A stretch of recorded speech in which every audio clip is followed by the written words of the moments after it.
Hey everyone, and welcome. So if your business is growing, you're gonna hit a wall. It's inevitable.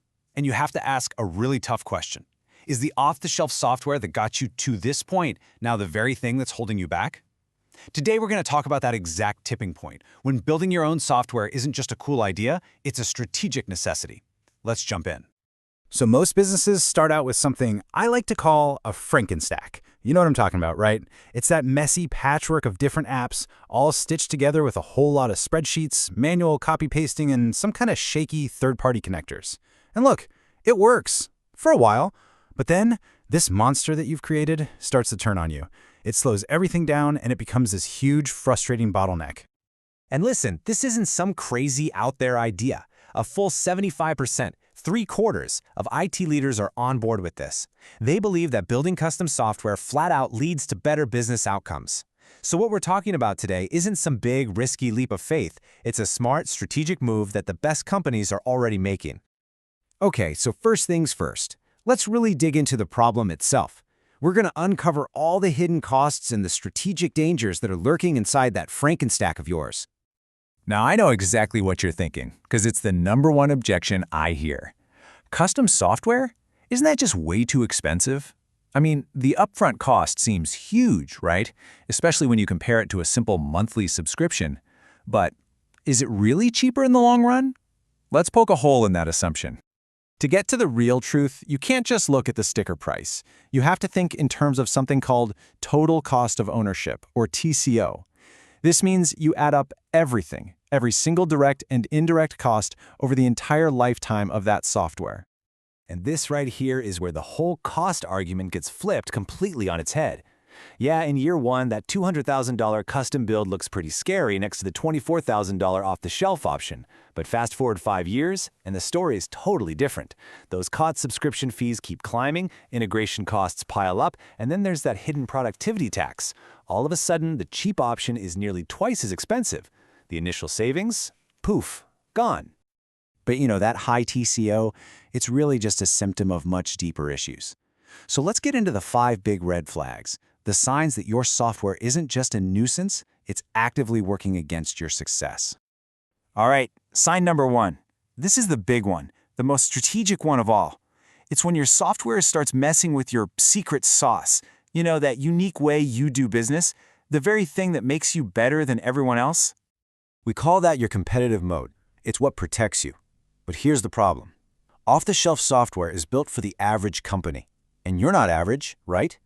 So when you try to cram your unique, brilliant process into a generic box, you're not just being inefficient.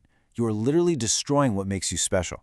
You're basically handing your competitors a step-by-step guide on how to copy you. Sign number 2. The hidden empire of spreadsheets and manual workarounds. If your teams are living in a world of emailing spreadsheets back and forth, endless copy-pasting, and tracking critical business data in 1,000 different files, you've got a massive problem. It's like you're running a secret, inefficient factory inside your company, and it's burning through time, energy, and a ton of money. And believe me, this isn't just some vague annoyance. That hidden factory has a real price tag. In a pretty typical scenario, it costs a business over $150,000 every single year. So where in the world does a number that big come from? It's not pulled out of thin air. You've got the direct cost of just fixing all the manual errors. That's a cool $60,000 a year, easily. And then you've got the lost productivity. Your expensive, smart analysts wasting hours and hours on mindless data entry. That's almost another $94,000 down the drain. This isn't just an operational headache, folks. This is a major financial problem. And all that manual work? It's not just a drain on your finances. It's a symptom of a much bigger, uglier technical problem that's brewing just beneath the surface. Which brings us to sign number 3, the integration nightmare we call spaghetti architecture. Your tech stack starts to look like a tangled plate of spaghetti. It's this brittle, chaotic mess of connections between all your different apps. Your customer data is over here, your sales data is over there, your financial data is somewhere else. And trying to get one clear picture of your own business, it's basically impossible. This whole mess creates something tech folks call integration debt. See, every one of those fragile little connections is like taking out a high-interest loan. It makes your whole system incredibly fragile, drives up your maintenance costs, and absolutely kills your ability to move fast. And here's the real kicker. This debt becomes a tax on all future innovation. Every new idea, every new project has to first pay off this old debt before it can even think about creating new value. Okay, so we've laid out the problems, and it might sound a little grim. But now for the good part. Let's talk about the solution. How you take back control and start owning your own strategic future.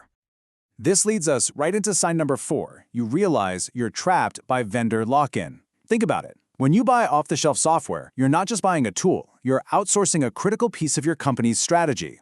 You're now completely dependent on their roadmap, their pricing, their business decisions. They control your destiny, not you.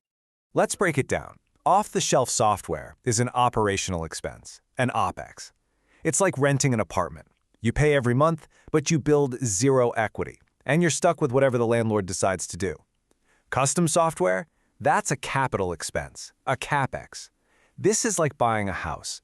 You're not just paying a bill. You are building a valuable company asset. You own the roadmap. You own your destiny. Now for my favorite sign of all. This is where things get really, really interesting. What if that unique, frustrating internal problem you're dealing with isn't just your problem? What if it's an entire industry's problem? This is that magic moment when building a custom solution stops being an expense and transforms into an investment in a potential brand new product. And if you think that sounds like a fantasy, just look at these companies. Slack, it started as an internal chat tool for a little gaming company. AWS, that was just the internal infrastructure Amazon built to run its own e-commerce site. Basecamp, a project management tool a small web agency built for itself.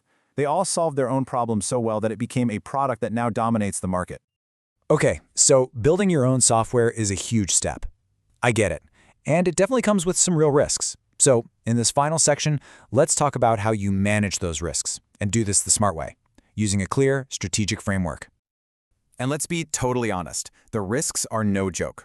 This McKinsey data is pretty sobering. Big IT projects often go way over budget and seriously underdeliver. But here's the crucial thing to understand.